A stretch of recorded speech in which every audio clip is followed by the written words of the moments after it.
Assalamu alaikum. Hi everyone. Welcome to my profile. My name is Orang and I am from Pakistan.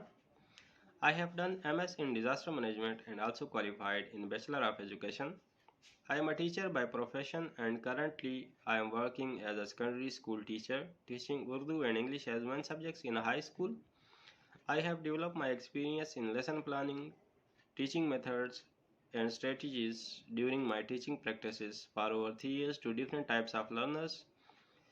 My students are ranging from beginner to high level and I have my own study plan and I can customize that plan according to my students' needs and demands.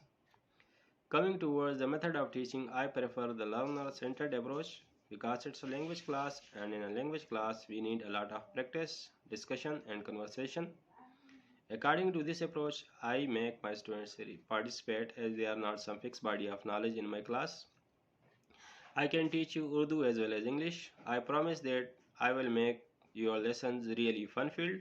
So if you are a kid and you are facing difficulty in speaking Urdu or if you are an adult and you want to learn Urdu in order to be able to speak Urdu, then I am here for you. And here's the last thing, I promise that I will make you fond of learning Urdu. I will make it very easy for you. So what are you waiting for? Just book a trial lesson and enjoy my class. See you there. Allah Hafiz.